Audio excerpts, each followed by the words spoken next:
Glórias a Deus. Você voltou? Voltei. Mas você tem que cantar a musiquinha do Roberto Carlos. Eu voltei agora pra ficar. Por que que eu não tenho esse dom musical. Glórias a Deus que você está aqui. Quero saudar você mais uma vez com a paz do nosso Senhor Jesus Cristo. Lourdes, confere para mim essa filmadora, tá? Tratamos neste primeiro período falando um pouco sobre a condição filosófica, teológica. Começamos também a falar sobre o inimigo da nossa alma. Falamos do corpo físico, que são várias características do apóstolo Paulo, e eu quero que você entenda como é um pouco mais profundo do que você imagina, para não dizer bastante. E aí nós vimos aí pelo menos umas 3, 4, 5 formas que o apóstolo Paulo usa para falar do corpo. Então, quando você lê as Escrituras, quanto mais você entende o que está sendo falado, porque a língua portuguesa, ela tem essa dificuldade em transmitir o que uma língua como o hebraico, como o grego, transmitia. As palavras, elas têm um sentido muito mais profundo. Então, quando você pensa, por exemplo, na palavra matar, você pode pensar em várias formas. E dependendo do seu estado de humor, você pode pensar de uma maneira mais violenta ou menos violenta. Uma pessoa que morreu na cama porque teve um ataque cardíaco e morreu dormindo, ou uma pessoa que foi violentamente assassinada. São formas que não aparecem nas nossas escrituras, mas que você consegue identificar no grego, em especial numa língua hebraica. Então, entenda que quando você lê o texto, você tem que ler com muita calma, para você tentar entender o que é que a pessoa está querendo transmitir. Será que ele está falando do corpo físico? Será que ele está falando de um corpo espiritual? Do que ele está falando? Agora chegamos a uma palavra mais difícil do que o corpo. É a carne. Esta é uma das palavras características do apóstolo Paulo, que ele usa bastante. Uma das palavras que percorre suas cartas.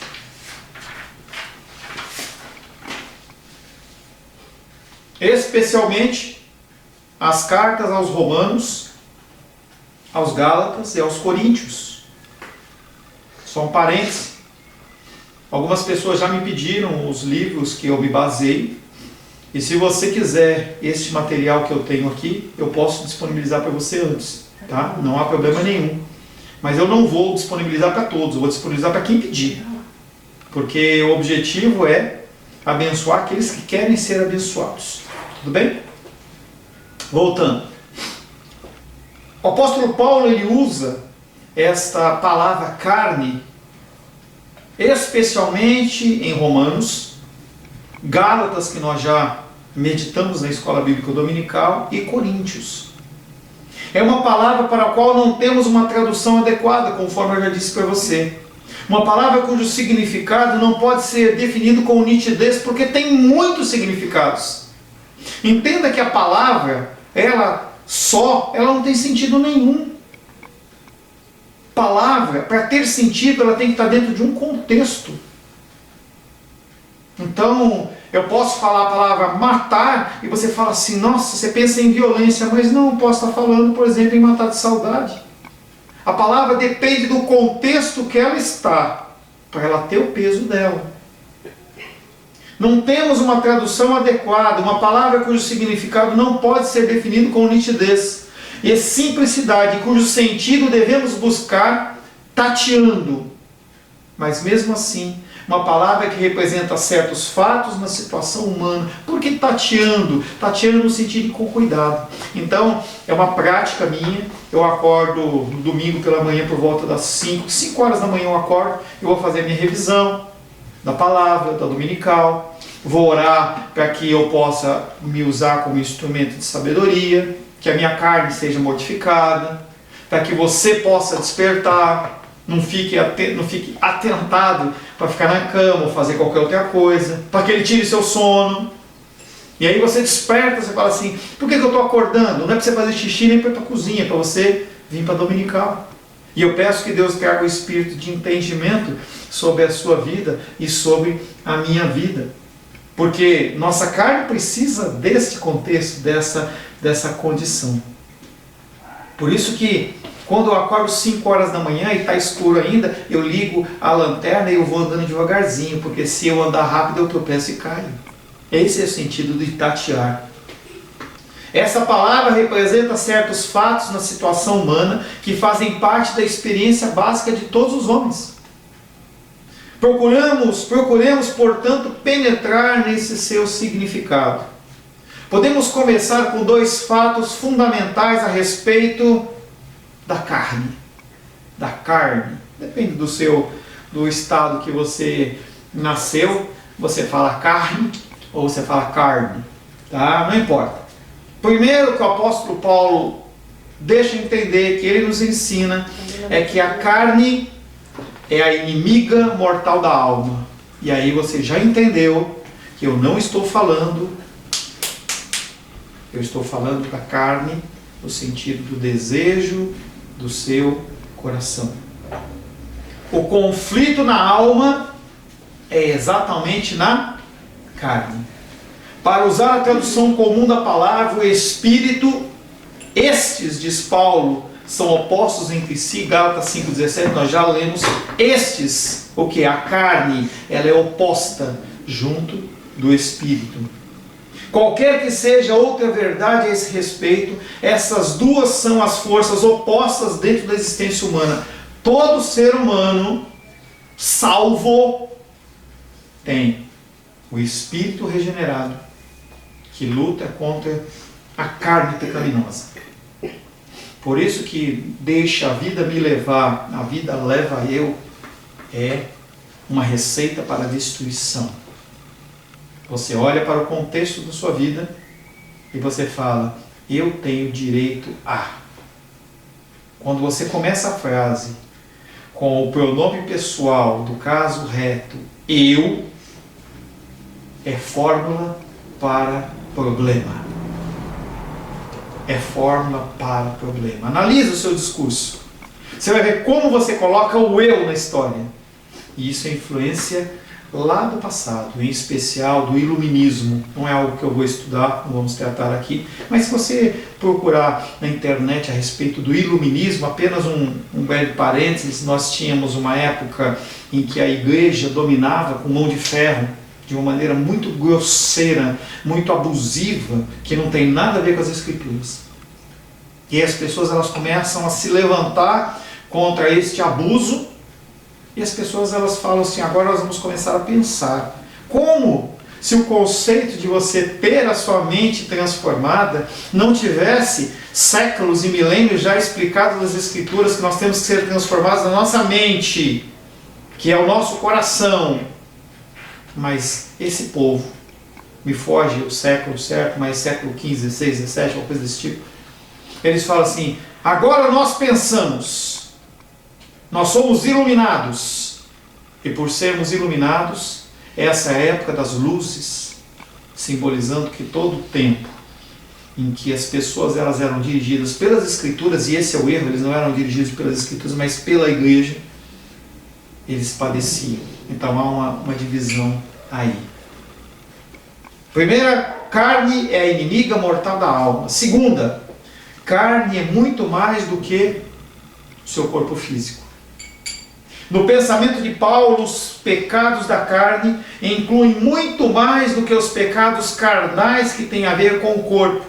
Quando Paulo alista as obras da carne, é certo que começa com a imoralidade, a impureza e a licenciosidade. Mas daí passa para a inimizade, contendas, ciúmes, ira, espírito partidário, que não são pecados do corpo de modo algum. Os pecados da carne, no sentido moderno e normal do termo, estão longe de serem aqueles que são usados no sentido paulino do termo.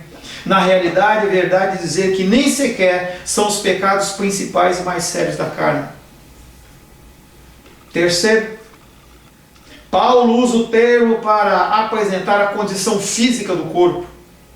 Fala da circuncisão da carne. Lembra que nós estudamos Gálatas e muitas outras passagens em que havia aquela imposição dos judaizantes de você fazer, que a obra é importante, ela é, mas não para a salvação. Paulo usa o termo para apresentar uma condição física do corpo. Fala da circuncisão da carne em comparação com a circuncisão do coração. Romanos 2, 28.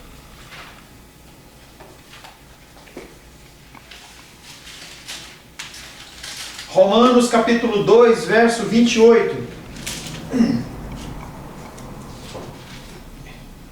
Porque não é judeu quem o é apenas exteriormente, temporalizando de uma forma cristã.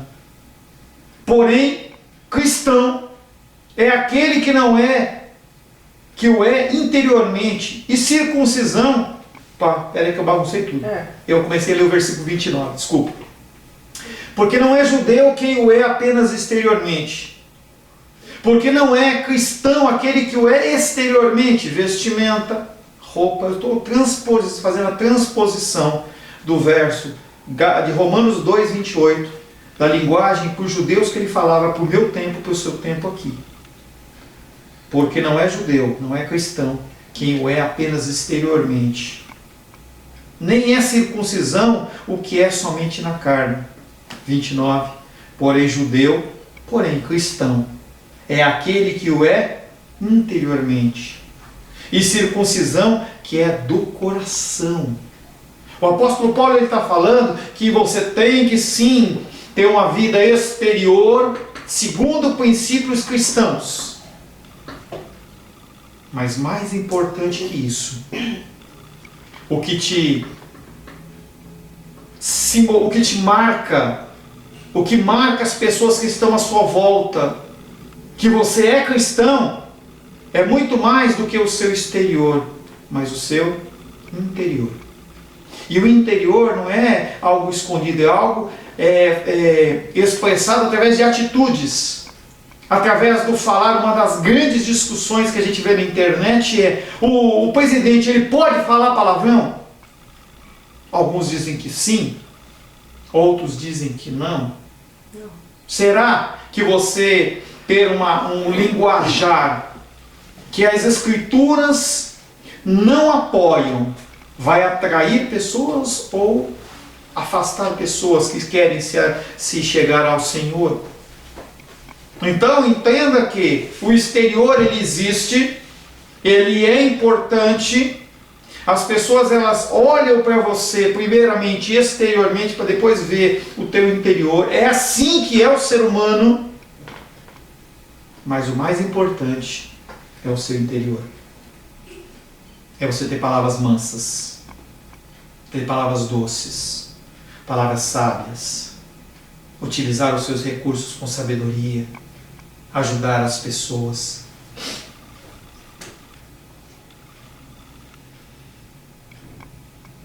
Paulo usa o termo para apresentar uma condição física. Fala da circuncisão da carne em comparação com a circuncisão do coração. Apóstolo Paulo fala de um espinho na carne, com o que quer dizer uma enfermidade ou doença física. Gálatas 4,13 fala que ele tinha um espírito na carne e ele orava para Deus: Deus, me tira esse espinho, me tira esse espinho. Por 3 vezes eu orei e Deus falou: a minha força é o que te basta, a minha graça é o que te basta. Dizendo: esse espírito, esse espinho está na sua carne para você continuar na minha presença. Quarto, Paulo usa em frases que poderíamos expressar em português assim, humanamente falando, do ponto de vista humano. Assim Jesus descendeu de Davi segundo a carne. Romanos 1:3. Em Romanos 1:3 o apóstolo Paulo fala: Jesus descendeu de Davi segundo a carne. Abraão é o nosso antepassado segundo a carne. Romanos 4:1. Jesus é um judeu legítimo segundo a carne. Romanos 9:5. Quando carne é usada assim, sempre subentende que o assunto não se esgota aí, e que há algo muito maior, muito mais a ser dito. O que é dito é verdadeiro do ponto de vista humano, embora não seja a totalidade da verdade. Então você fala do corpo, da carne, atrelando com o ser humano, mas não é só isso. Há algo a mais. Jesus, ele é descendente de Davi segundo a carne, mas não para por aí. Ele também é descendente do Senhor segundo o Espírito, e ele era 100% carne e 100% Espírito. Jesus foi o único ser humano que nasceu já com essa guerra espiritual, porque ele já nasceu com o Espírito Santo. E por ter nascido com o Espírito Santo, essa guerra sobre ele sempre existiu. Quando a carne é usada assim, sempre subentende que o assunto não se esgota aí. Quinto, Paulo usa carne em frases e contextos onde usaríamos uma frase tal como: julgando por padrões humanos, não muitos sábios segundo a carne são chamados para fazer parte da igreja. 1 Coríntios 1:26.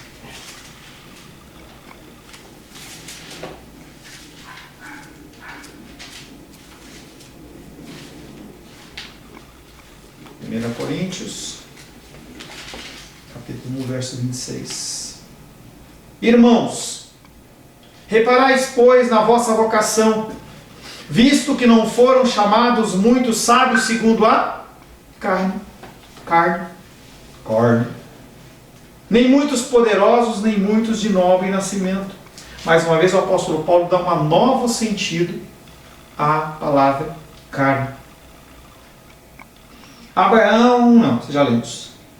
Paulo, escrevendo aos Coríntios, defende-se contra a possível acusação de ter propósitos segundo a carne, segundo Coríntios 1:17. 2 Coríntios 1:17.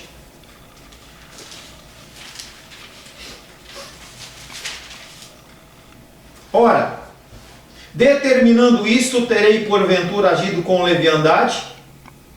Ou ao deliberar, acaso delibero segundo a carne, de sorte que haja em mim simultaneamente o sim e o não? O que o apóstolo Paulo está falando é: as minhas decisões, elas não são tomadas segundo a minha vontade. Porque os coríntios, a igreja de Corinto estava reclamando que o apóstolo Paulo não ia lá. E aí ele falava: eu não faço quando eu quero, eu não faço como eu quero. Em outra passagem ele fala: eu ensino vocês segundo a sabedoria de Deus, não segundo a minha sabedoria, não meu estudo lá com Gamaliel, não segundo o meu estudo filosófico de línguas, com ostentação de palavras. Não. O apóstolo Paulo ele devia saber pelo menos grego, hebraico e línguas da época lá, pelo menos umas 4 línguas, 5 línguas. Ele era inteligente. Ele poderia muito bem, lá no Areópago, que era o lugar onde os gregos eles se reuniam para discutir assuntos importantes, começar a falar em hebraico, como a gente vê hoje nas igrejas, e as pessoas falam assim: nossa, como ele sabe? Não, eu não faço isso, eu falo com linguagem simples. E aí quando você pegar o material, você que quiser o material, você vai ver que esse texto está lá. Só que eu troco palavras, eu vou procurar na internet uma palavra que você entenda melhor, eu tiro um grego, coloco o português, eu procuro a tradução correta para você entender. É o que o apóstolo Paulo fazia. Eu podia começar aqui a falar, o termo tal é SARS, é não sei o que, e falar uns termos em grego, e você fala assim: nossa, pastor Paulo, ele parece o apóstolo Paulo, ele sabe muito. Não, o objetivo não é esse. O apóstolo Paulo ele usa isso de uma forma tranquila e abençoada para que você possa entender. Paulo, escrevendo aos Coríntios, defende-se contra a possível acusação de ter propósito segundo a carne. Não, ele fazia segundo a vontade do Espírito. Fazer planos com o homem mundano que está disposto a alterá-lo de conformidade com aquilo que a conveniência venha sugerir. E isso acontece com o ser humano. Ele adequa o compromisso segundo a vontade dele. Isso acontece, infelizmente, em casamentos. Declarações de estou com você na saúde, na doença, na morte, na pobreza, não sei o que, até que a morte se separe, tal. Elas ficam muito bonitas num vídeo, mas são tão difíceis de serem vividas. O apóstolo Paulo escreve aos Coríntios afirmando que agora não conhece a homem algum, nem sequer a Cristo segundo a carne. Em tais frases, a carne representa o padrão humano, o ponto de vista humano, a avaliação humana. Paulo mostra mais uma forma de como ele age, como ele fala da carne. Nós já vimos 3 do corpo e nós já estamos no 5º, então são 8 formas dele falar já dentro dos textos das cartas paulinas, e vamos para o 6º dessa carne. Paulo usa a carne onde o pensamento principal diz respeito à humanidade. Assim Jesus veio na semelhança de carne pecaminosa, Romanos 8,3, é uma semelhança. Ele veio semelhante. Ele veio para viver o que eu passo, o que você passa. Pastor, mas há 2000 anos atrás não tinha um monte de coisa, tinham outras. As raízes, elas eram as mesmas. O problema, as lutas eram as mesmas. Cristo foi tentado na sua sensualidade, na sexualidade, ele foi tentado na mentira, ele foi tentado em tudo que você é tentado. Dentro de um padrão diferente, dentro de um contexto diferente, mas a situação é a mesma. Paulo usa a carne, onde o pensamento principal diz respeito à humanidade. Assim Jesus veio na semelhança da carne pecaminosa, Romanos 8,3. Onde a ideia é que Cristo tomou sobre si a nossa humanidade. Romanos 8,3, é bem.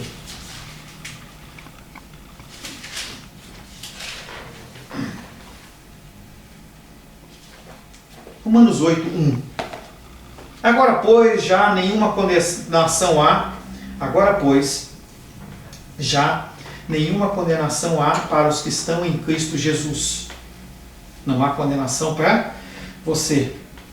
Porque a lei do Espírito da vida em Cristo te livrou da lei do pecado e da morte. O Senhor livrou a mim e a você, através do seu sacrifício. Verso 3. Porquanto que for impossível a lei no que estava enferma pela carne, ou a carne de novo, isso se fez Deus enviando o seu próprio Filho em semelhança da carne, pecaminosa e no tocante ao pecado, e com efeito condenou Deus na carne o pecado. Cristo, ele vem semelhante a mim e a você. Ele tinha desejos, ele tinha vontades. As coisas que você balança, ele também era tentado. E as pessoas que já fizeram discipulado sabem comigo, já sabem que ser tentado não é pecado. Porque ser tentado, Cristo também foi, em Mateus capítulo 4. Mas ele reagiu dizendo não, não. A língua hebraica sempre preferiria uma expressão concreta, sempre preferiria uma expressão concreta a uma expressão abstrata. E, portanto, prefere falar da carne ao invés da humanidade. 7ª condição. Ora, agora chegamos ao uso paulino, único e distintivo, a única forma que só ele usava da palavra carne. O conceito que Paulo tem de carne como a inimiga suprema do conflito da alma. Agora nós vamos ver esta condição. Você vê que nós estamos partindo do macro, de estudos filosóficos, de pensamentos, e nós vamos fechando, porque o nosso objetivo é meditar no texto de Gálatas, que fala sobre fruto do Espírito e frutos da carne. Então nós saímos do macro, de todas as possibilidades, nós estamos fechando. E nós vamos fechar em que posição? A carne, ela é inimiga do Espírito, da alma, da nossa parte espiritual. Paulo usa a palavra nesse sentido especial. Pode-se dizer que viver na carne é exatamente o inverso de ser um cristão. Pessoas que vivem na carne não são cristãs. Podem estar na igreja, podem dar o dízimo, podem dar oferta, podem ter ministério, podem ser pastores, bispos, apóstolos, podem frequentar a igreja com regularidade, mas se a vida secular ela é mundana, ela não é espiritual e ela não é do Espírito. Não tem como. Entenda que viver na carne é você abrir mão da ação espiritual. Não quer dizer que você não peca. Isso é mentira. Você peca. Eu peco. Vamos lá? Eu peco. Tu pecas. Ele peca. Nós pecamos. Vós pecais. Eles pecam. Todos pecam. Todos pecaram e carecem da glória de Deus. É diferente de você viver uma vida para a carne, para o pecado. Romanos 8, versos 9 e 12. Romanos 8, versos 9 e 12. Vós, porém, vós quem? Os crentes da igreja de Roma. Aqueles que foram lavados e remidos no sangue do Cordeiro. Não é para todo mundo. Nem todo mundo da igreja de Roma. É só para os verdadeiros. Vós, porém, não estáis na carne, mas no Espírito. Se de fato o Espírito de Deus habita em vós, e se alguém não tem o Espírito de Cristo, esse não é dele. E ele fala a diferença. Há aqueles que têm o Espírito e aqueles que não têm o Espírito. Verso 12. Assim, pois, irmãos, não são todos. Assim, pois, irmãos, somos devedores, não a carne, como se constrangidos a viver segundo a carne. Nós não somos devedores da carne. Nós temos o Espírito. Nós lutamos contra esta carne. O apóstolo Paulo lutou. Não se sinta mais pecador, não. O apóstolo Paulo ele lutou com isso. Pedro, Tiago, João, os apóstolos todos lutaram. A gente vê a figura de Judas que lutou, mas morreu, porque ele se entregou, porque ele não era irmão, ele não fazia parte desse corpo, ele não tinha o Espírito, ele preferia viver segundo a carne. Pode-se dizer que viver na carne é exatamente o inverso de ser um cristão. É o não cristão que vive na carne. Paulo pode relembrar o tempo, Romanos capítulo 7, verso 5, um tempo em que ele vivia segundo a carne, em que eu e você vivíamos segundo a carne. Romanos capítulo 7, verso 5. Porque quando vivíamos segundo a carne, as paixões pecaminosas postas em realce pela lei operavam em nossos membros, ela dominava. Antes de Cristo, você pintava e bordava, fazia o que você queria, não havia constrangimento. Romanos 8,5. Porque os que se inclinam para a carne cogitam das coisas da carne, mas os que se inclinam para o Espírito, das coisas do Espírito. E eu inclinar mesmo, ó. Você inclina para o lado do mal, você está andando para o lado do mal e você não quer voltar. Então quer dizer que você é uma pessoa da carne. Se você está lutando, eu tenho que melhorar. Ó, mesmo que você não chega no que tem que ser, você está lutando. Ou seja, há alguma força agindo dentro do seu coração. O constrangimento. Falava com uma pessoa na semana passada e a pessoa falava assim: pastor, eu acho que eu não tenho fé, eu acho que é isso. Eu falei assim: não, esses elementos que você está me dando aí, que você está vendo isso, está vendo isso, está vendo isso, mesmo assim você está fazendo, porque tem o Espírito dentro de você. O Espírito faz com que você lute com isso. Aquele que está na carne, deixa a vida me levar, vida leva eu. O cristão crucificou a carne com suas paixões e concupiscências. Gálatas 5,24 nós já lemos. Viver na carne é exatamente o inverso de viver no Espírito, em Cristo. E é o oposto de ser cristão. Quanto mais você luta, quanto mais você peleja, mais você mostra que você é cristão. Mas pastor, ele está pecando o tempo inteiro, mas está lutando. E aí tem pessoas que eu acompanho, que a pessoa ela é reincidente no seu pecado. E ela senta perante mim. Quando ela vai falar, ela chora. Chora. Uma pessoa uma vez me ligou e falou assim: pastor, eu estou aqui num hotel por causa do meu trabalho e só tem filme pornográfico. E eu vou ler Isaías. De manhã, o senhor fala comigo. E aí quando foi de manhã, aquela pessoa falou: pastor, eu não liguei nenhuma vez a televisão. Li Isaías, meditei, que alegria. A pessoa volta a cair, mas continua lutando. B. Para expressar o assunto de modo ainda mais amplo, estar na carne, estar sujeito ao pecado. Você está sujeito ao pecado? Romanos 7,14.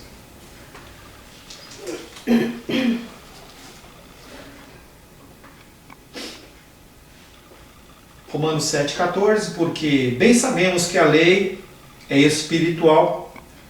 Eu, todavia, quem está falando? Apóstolo Paulo. Porque bem sabemos que a lei é espiritual. Eu, todavia, sou carnal, vendido à escravidão do pecado. O apóstolo Paulo está falando que ele é carnal. Se ele é carnal, você não é. Nós somos.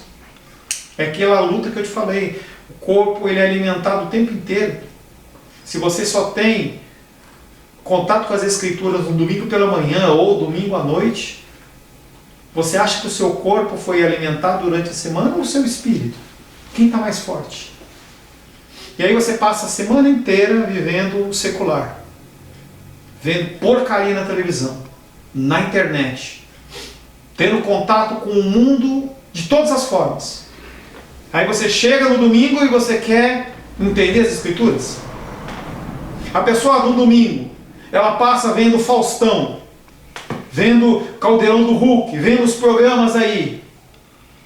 Aí vai para a igreja, chega lá, a mente está poluída. Até a mente limpar, acabou o culto.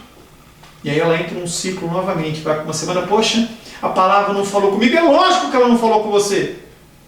Sua mente está conturbada de tanto lixo. Por isso que domingo é o dia do Senhor. Domingo não é dia de você trabalhar, não é dia de você encher laje, não é dia de você fazer vaso, não é dia de você limpar. Não, não é dia.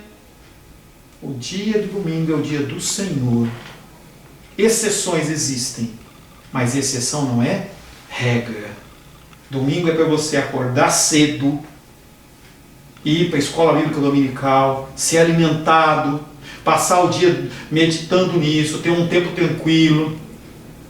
Domingo não é dia de jogar futebol. Domingo você fica tranquilo.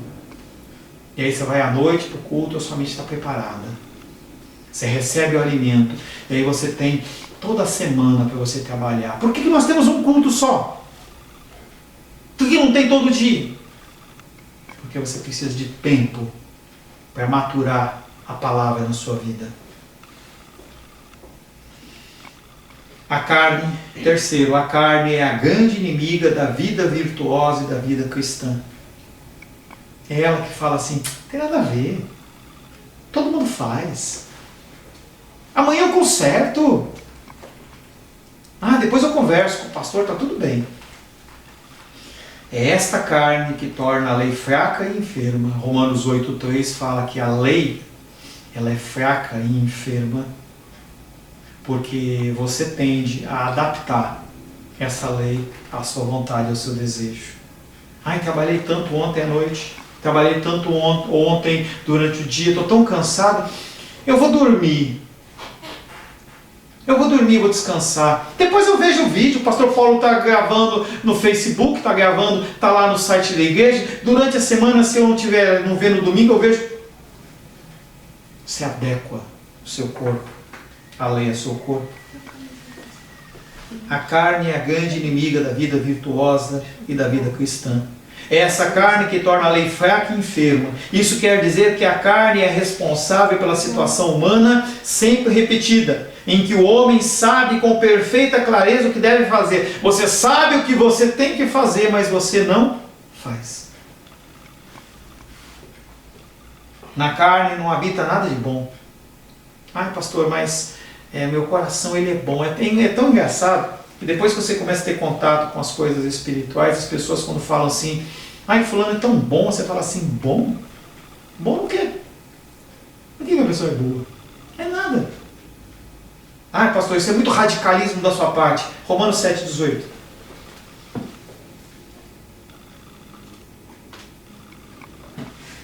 Pastor, isso não está na Bíblia. Isso é invenção sua. Eu sou uma pessoa boa. Romanos 7,18. Porque eu sei, apóstolo Paulo falando, a menos que você seja ungidão ou ungidona, melhor que o apóstolo Paulo, ele diz assim dele. Porque eu sei que em mim, isto é, na minha carne, não habita bem nenhum. Pastor, isso aí quem escreveu foi outra pessoa, não foi ele. Não falaram dele lá na sinagoga, não, foi ele que falou. Porque eu sei que em mim, isto é, na minha carne, não habita bem nenhum. Pois o querer o bem está em mim, o Espírito está em mim. Não, porém, o efetuá-lo. Porque a carne, ela é mais forte. Se entendermos que esta é uma declaração generalizada, é exatamente aqui que vemos a diferença entre corpo e carne. O corpo pode tornar-se instrumento do serviço da glória de Deus, a carne não. Nosso corpo, ele pode ser para a glória de Deus, pode ser um templo do Espírito Santo. E a nossa vontade, e o nosso desejo, não. Nunca você vai ter desejo, segundo a sua carne, de ler a Bíblia. Quem faz isso é o Espírito no corpo. Ele te convence que você precisa. É algo que eu falo para as pessoas.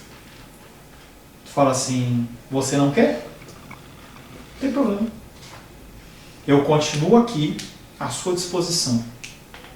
Nós vamos balancear os pneus do seu carro espiritual aqui, ou lá na frente a gente vai ter que fazer uma funilaria completa porque a lataria está toda podre, ou quem sabe a gente vai ter que trocar algumas peças, porque você bateu num poste e o teu carro talvez deu quase perda total.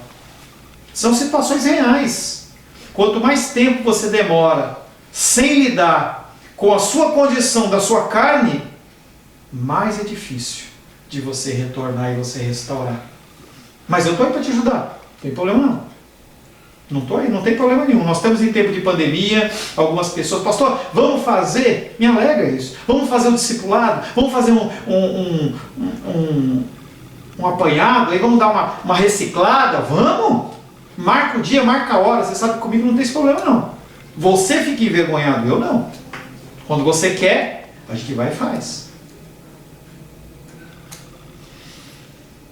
Se entendermos que esta é uma declaração generalizada, é exatamente aqui que vemos a diferença entre o corpo e a carne. O corpo pode se tornar um instrumento do serviço da glória de Deus, mas a carne não. O corpo pode ser purificado e até mesmo glorificado, que é o que vai acontecer. Quando tocar a trombeta nos céus, se você estiver morto, 10 anos, 20 anos, 30 anos, de uma forma sobrenatural, todos os elementos do seu corpo vão se juntar, igual Ezequiel, juntar nervos, pele e tal, e aquele corpo vai, sobe. O corpo que antes era pecaminoso, ele deixa de ser pecaminoso e passa a ser um corpo glorificado. E a carne? A carne vai ficar. O corpo pode ser purificado e até mesmo glorificado. A carne deve ser eliminada. É com a carne que o homem serve a lei do pecado, Romanos 7,25.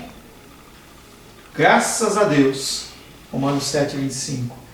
Graças a Deus, por Jesus Cristo nosso Senhor. Você vê que o apóstolo Paulo ele começa falando que é por causa, graças a Deus que eu me esforcei, graças a Deus que eu me dediquei. Graças a Deus por Jesus Cristo, nosso Senhor. De maneira que eu, de mim mesmo, com a mente, eu sou escravo do quê? Da lei, do pecado. Mas segundo Ele não. Ele nos liberta. Ele nos liberta. É com a carne que o homem serve a lei do pecado. É a carne que torna o homem totalmente incapaz de assimilar o ensino que deveria receber. Você recebe, você sabe que é verdade, daqui a pouco... A carne não pode agradar a Deus, Romanos 8:8. Portanto, os que estão na carne não podem agradar a Deus. Pior do que isso, não é só agradar. Porque você pode ter um relacionamento com alguém e você não agrada a ele. Deus fala que você é hostil. Aí eu tenho que lembrar de uma piadinha que a minha filha ama. Hostil, não é hostil. Os caras e as minas. Lembra, Luísa? Hostil. Odioso. Você é, andando na carne, odioso a Deus. Pastor, isso não existe na Bíblia. Isso não existe. Deus é amor. 1 Coríntios 3:3, para a gente finalizar o estudo desta manhã. Você já sentiu que a coisa vai pegar, né? 1 Coríntios 3:3. Não, desculpa. É o 1 Coríntios? Não, Romanos 8:7, perdão. Romanos 8:7.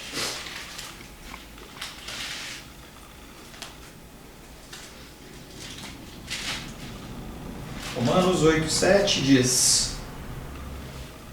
por isso, o pendor, a tendência de agir como? Por isso o pendor da carne é inimizade contra Deus, pois não está sujeito à lei de Deus, nem mesmo pode estar contra. A carne e o teu espírito têm luta um contra o outro.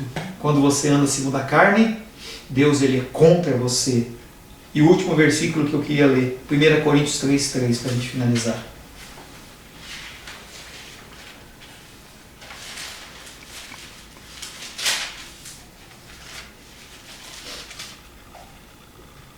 É, 1 Coríntios 3:3 diz: porquanto, havendo entre vós ciúmes e contendas, não é assim? Que sois carnais e andais segundo o homem?